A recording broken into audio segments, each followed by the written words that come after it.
Hi friends, இன்றைக்கி ஆடி 3வது வெள்ளி. எல்லோரும் கோயிலுக்கு போயிருப்பீங்க. நானும் எங்கள் வீட்டு பக்கத்தில் இருக்க காளியாத்தா கோயிலுக்கு வந்தேன். நல்லபடியாக சாமி கும்பிட்டேன். நல்ல தரிசனம். அன்னதானம் போட்டாங்க. தக்காளி சாப்பாடு வாங்கி சாப்பிட்லாம்.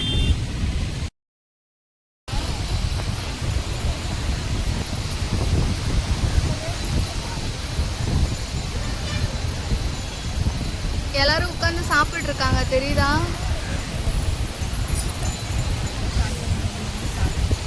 சூப்பராக இருக்குது. இப்படி இயற்கை காற்றோட உட்காந்து இதான் கோவில், காளியாத்தா கோவில், குறிச்சி காளியாத்தா கோவில். ரொம்ப ஃபேமஸான கோவில், ரொம்ப சக்தி வாய்ந்த தெய்வம். வாங்க சாப்பிட்லாம்.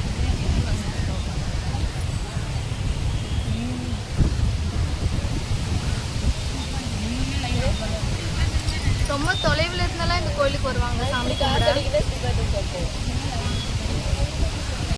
அன்னதான சாப்பாடு நல்லபடியாக சாப்பிட்டுட்டேன். கிளம்பிட்டேன் ஃப்ரெண்ட்ஸ். இப்போ நான் எங்கள் பாப்பாவோட ஸ்கூலுக்கு போயிட்டுருக்கேன். இன்றைக்கி அவருக்கு ப்ராக்டிஸ் டீச்சர் மீட்டிங் இருக்குது. PA1 exam முடிச்சிருக்கு. அதனால் இன்றைக்கி வர சொல்லியிருக்காங்க. ஸோ 1 to 3 தான் ஸ்கூலில் இருப்பாங்க மிஸ்ஸு. முடிச்சுட்டு அப்படியே பாப்பாவே கூப்பிட்டு வரணும். இங்கே பாருங்கள், குளம் நல்லா இருக்குல்ல?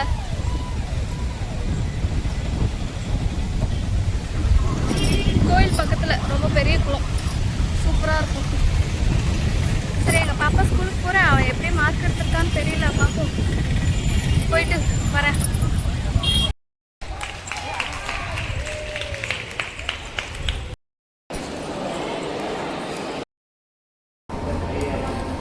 பாப்பா ஸ்கூலில் இருந்து பாப்பாவையும் கூப்பிட்டு வந்தாச்சு. இப்போ 2 பேரும் பேக்கரியில் வந்து காஃபி குடிச்சிட்ருக்கோம். வாங்க காஃபி குடிக்கலாம். நான் பேசுகிறது கேட்குதா? சத்தமாக இருக்கா? ஏன்னா என்கிட்ட மைக் இல்லை. ஸோ நான் ஓன் வாய்ஸில் அப்படியே தான் மொபைல் ஃபோனில் தான் பேசிகிட்ருக்கேன். பாப்பாவை கூப்பிட போகும்போது, கோயிலேருந்து கிளம்பிட்டு கூப்பிட போகும்போது பைபாஸ் ரோட்டில் வண்டியே ஓட்ட முடியல.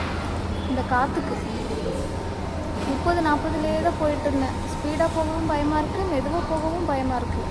அப்படியே காற்று பைபாஸ் ரோட்டில் கூட பரவாயில்ல, பாலத்து மேலெல்லாம் ஏறினோம்னா அப்படியே தூக்கி வெளியே வீசிட்டு போல இருக்குது. அந்தளவுக்கு காற்று அடிக்குது. நான்லாம் ஹெல்மெட்டு லெஃப்ட் சைட்லேருந்து காற்று வந்தால் இப்படியே கழுத்து பிடிச்ச மாதிரியே தான் ஊற்றிட்டு போனேன். அந்த அளவுக்கு காற்று தள்ளுது. கண்டிப்பாக 2 வீலரில் போகிறவங்களாம் பார்த்து போங்க. ரொம்ப கஷ்டமாக இருக்குது வண்டி ஓட்ட காற்றுல. சாமி ஆடி காற்றுல அம்மியும் நவுருன்னு சொல்லுவாங்களே, சும்மாவா சொன்னாங்க? பயங்கரம். பாப்பா ஸ்கூல் போயிட்டு வந்துட்டேன். பேரண்ட்ஸ் டீச்சர் மீட்டிங் அட்டன் பண்ணிட்டேன். பாப்பா ஓரளவுக்கு நல்ல மார்க் தான் வாங்கியிருக்கேன். இன்னும் கொஞ்சம் கான்சன்ட்ரேஷன் மிஸ் ஆகுதான், அது மட்டும் கரெக்ட் பண்ண சொல்லியிருக்காங்க.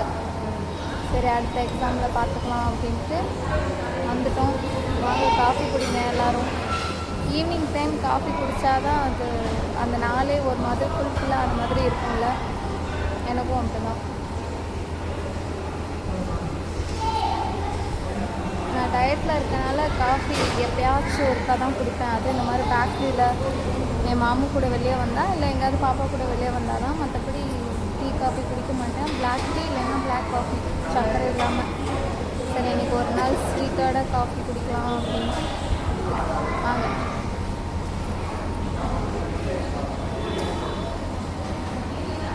ஹாய் சொல்லு.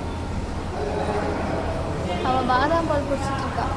சளி பிடிச்சிருக்கு, இருந்தாலும் பாதாம் பால் வேணும்னு குடிச்சிட்ருக்கா. நான் பூஸ்ட்டு தான் ஆர்டர் பண்ணேன்.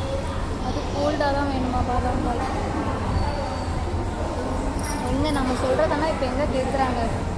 அவங்க சொல்கிறது தான் நம்ம கேட்குற மாதிரி இருக்குது.